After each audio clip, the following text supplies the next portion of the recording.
Hii ni Dira ya Dunia kutoka idhaa ya Kiswahili ya BBC. Mimi ni Roncliffe Odit. Taarifa yetu kuu usiku huu.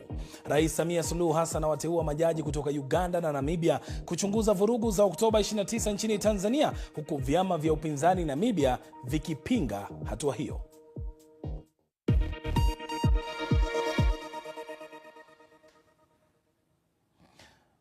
Majaji wawili kutoka Uganda na Namibia ni miongoni mwa makamishna 6 watakaochunguza waliohusika na makosa ya jinai na ukiukwaji wa sheria uliotokea kabla, wakati na baada ya uchaguzi mkuu wa Tanzania wa Oktoba 29 mwaka uliopita 2025.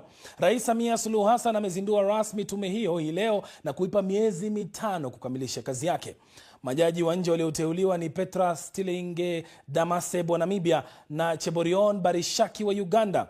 Damaseb ni naibu jaji mkuu wa mahakama ya juu ya Namibia. Barishaki ni jaji wa mahakama ya rufaa ya Uganda, ambayo pia hufanya kazi kama mahakama ya kikatiba ya Uganda, na pia ni jaji wa kitengo cha rufaa cha mahakama ya haki ya Afrika Mashariki.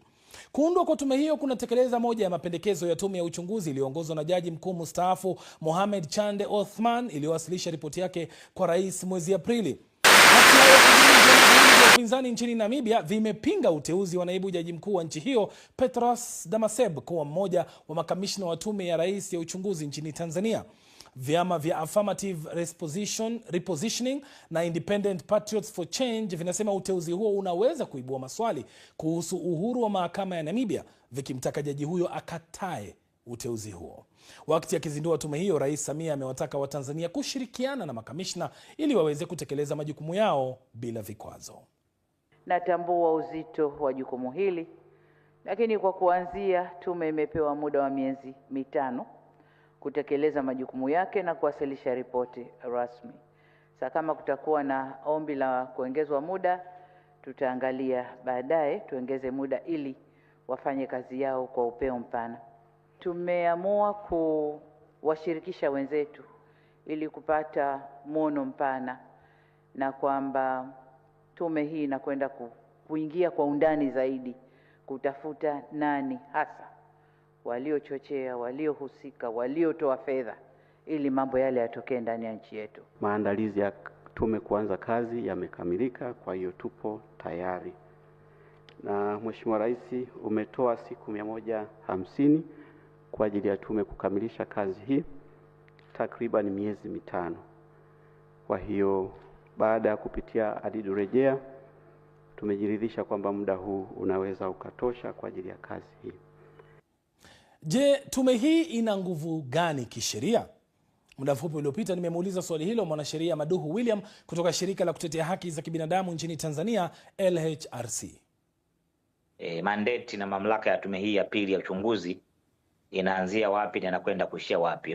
Na ukizingatia kwamba terms of reference hazikuwekwa hadharani na rais leo kwamba tume hii inakwenda kutekeleza wajibu gani. Kwa hiyo unapata shida wanasema mawanda ya mamlaka ya tume hii, kwa maana inaanzia wapi na kwenda kuishia wapi. Tume hii ina nguvu gani kisheria na mapendekezo yake yatakuwa na nguvu gani kutumika kisheria? Na jaribu kuona kwamba tume hii itakwenda kukumbana na changamoto, kwa maana ya changamoto ya mandate ya namna ya majukumu yake yanaanzia wapi na kushapi, kuzingatia kwamba tayari Tanzania inazo mamlaka za kisheria na katiba kama vile ofisi ya mkurugenzi wa mashtaka DPP, tunaye DCI ambaye kabisa alikuwa anatosha kupewa ripoti ile ya Mheshimiwa Chande na Mheshimiwa Rais na kuagizwa akafanya upelelezi na uchunguzi wa kijinai dhidi ya watu ambao ripoti ya Mheshimiwa Chande maybe ilikuwa imewajaribu moja kwa moja kuhusisha.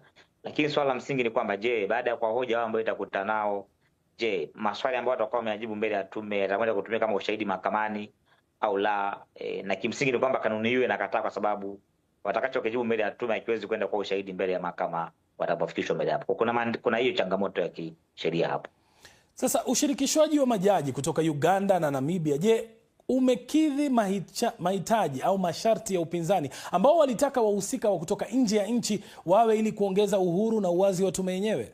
Wadau wengi wanahoji uhuru, uwezo na uhalali wa wawakilishi hawa kutoka Uganda na Namibia, kwa maana kwamba huenda wasiwe na uhuru huo kulinganisha na kama tungechukua kutoka Kenya, South Africa, Uganda. Kwa hiyo rais ametekeleza kwa kiasi fulani takwa la wadau, lakini hoja imekuwa ni kwamba wanatoka nchi ambazo nazo zina matatizo kama ya kwetu. Kwa hiyo ule uhuru wa majaji hayo kufanya kazi kwa independence na kuja na ripoti ambayo ni kubalifu kwa watu wote, kidogo inazoa maswali mengi miongoni mwa wadau.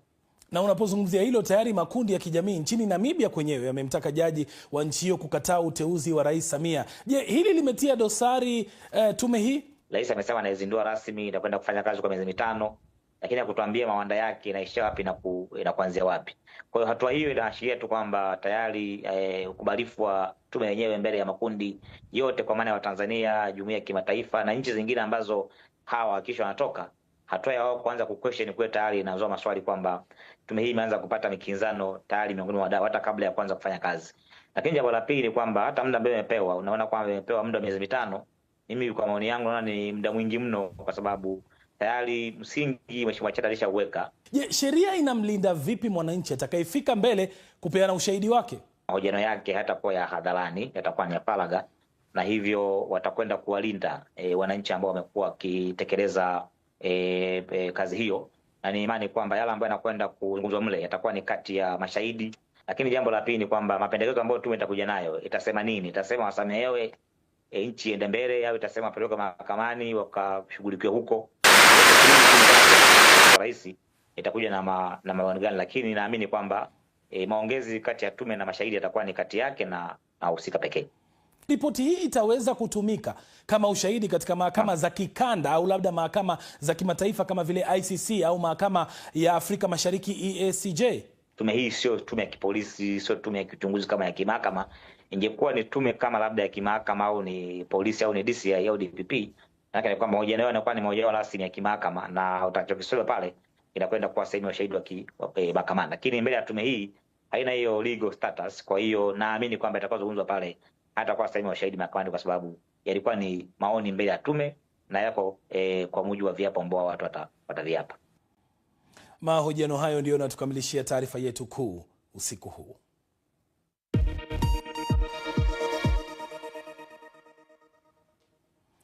Polisi nchini Thailand wanasema mwanafunzi mwenye umri wa miaka 14 amewaua watu 7 kaskazini mwa mji wa Bangkok katika tukio la ufyatuaji risasi. Kijana huyo alimuua babu na bibi yake nyumbani kwao kabla ya kuelekea katika shule ambapo alishambulia walimu. Watu wengine zaidi ya 30 walijeruhiwa na 7 kati yao wako katika hali mbaya. Polisi wanasema kijana huyo alitumia bastola kufyatua risasi 26 katika shambulizi hilo kabla ya kujipiga risasi. Picha hizi ni za kutoka darasa ambalo tukio la ufyatuaji risasi lilitokea. Wanafunzi walitoka shuleni kwa wingi huku majeruhi wakiingizwa kwenye magari ya kubeba wagonjwa. Ripoti zinasema kuwa wazazi wa kijana huyo walikuwa wametengana na alikuwa akiishi na babu na bibi yake. Bunduki aliyoitumia kutekeleza kitendo hicho ilikuwa imesajiliwa katika jina la babu yake. Hili ni tukio la pili la ufyatuaji risasi katika shule nchini Thailand mwaka huu tu, na linazua tena maswali kuhusu umiliki wa silaha, kama anavyoeleza mwandishi wa BBC Jonathan Head. Polisi wako ndani wakijaribu kubaini kilichotokea hasa. Tunachojua ni kwamba muda mfupi baada ya saa 4 asubuhi milio ya risasi ilisikika. Walimu walianza kuharakisha kuwatoa wanafunzi wote madarasani na kuwapeleka mahala salama.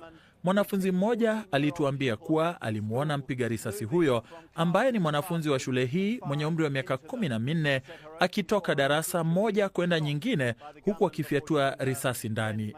Anasema alimuona mwalimu wake akipigwa risasi na mshukiwa huyo kabla ya kufanikiwa kutoka nje akiwa na marafiki zake. Watu kadhaa walitibiwa hapa katika eneo la tukio na wahudumu wa dharura kabla ya kupelekwa hospitalini.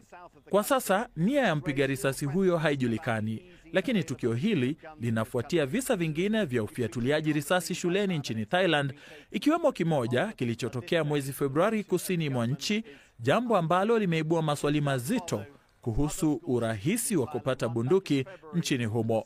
Kisheria unahitaji kuwa na kibali.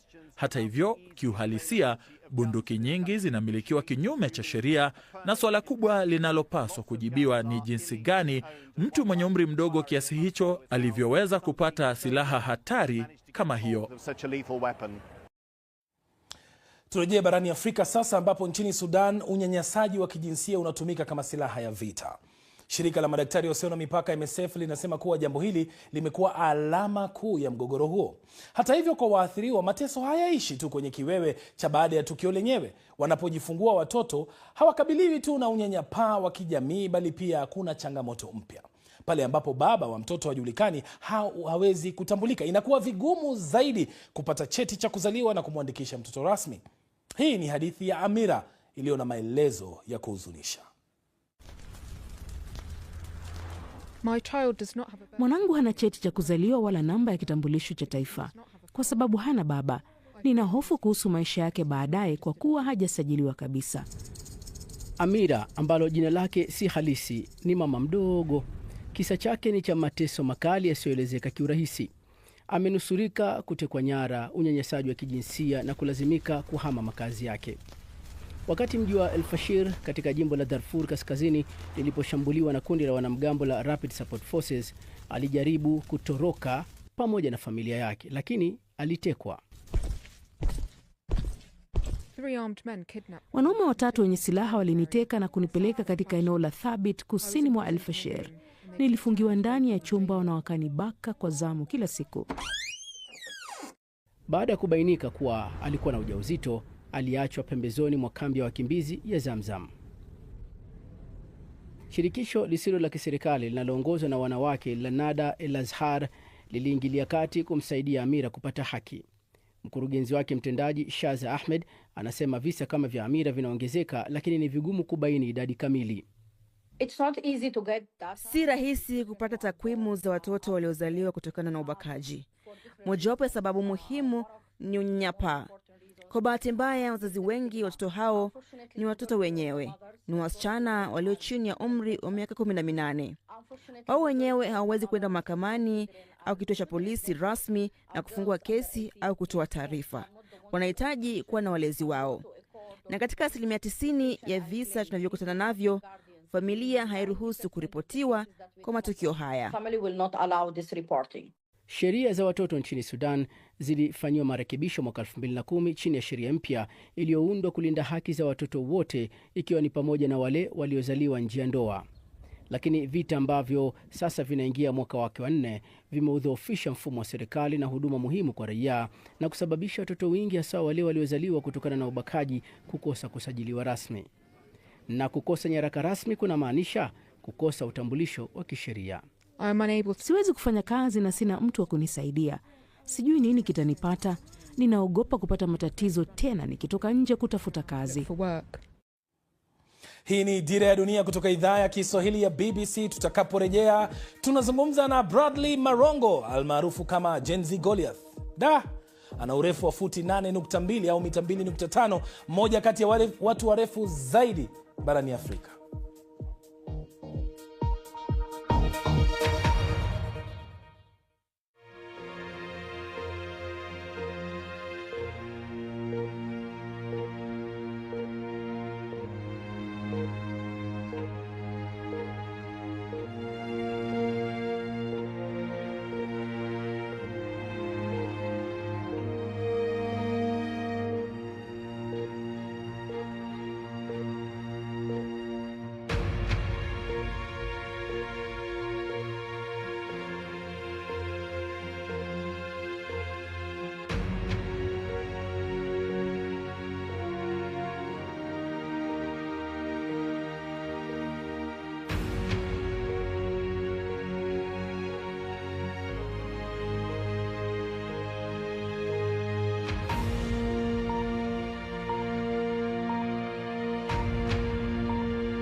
Karibu tena, hii ni Dira ya Dunia kutoka idhaa ya Kiswahili ya BBC. Mimi ni Roncliffe Odit. Kabla nisome taarifa hii ifuatayo, niseme mimi ni mrefu. Bradley Marongo anayefahamika na wengi kama Gen Z Goliath ana urefu wa futi 8.2 au mita 2.5 hivi, na ni mmoja kati ya watu warefu zaidi barani Afrika. Kijana huyo mwenye umri wa miaka 24 kutoka Kenya alijipatia umaarufu mkubwa baada ya kuonekana katika maandamano ya Gen Z mwaka 2024. Tangu wakati huo, Gen Z Goliath amekuwa mtengeneza maudhui mitandaoni, ameigiza sinema na pia amekuwa balozi wa kampuni mbalimbali nchini Kenya. Lakini swali ni je, anakabiliwa na changamoto zipi kwa kuishi kama mtu mrefu hivyo? Nilikutana naye jana na kumuuliza swali hilo. Mara ya kwanza nilikuwa conductor wa basi, but nilikuwa naenda different places. Kama Kakamega, Kisumu, hivyo. Sasa kuna siku tulikuwa tumeenda, ilikuwa Kitale, Bungoma. Sasa tunarudi Nairobi. Hatukujua maandamano imeanza, ilikuwa ni Monday. Tukapigwa picha ya kwanza. Kasema, siku hizi tena baba ametuletea Goliath huku. Kitu gani ambacho unakumbuka ukiwa mdogo ambacho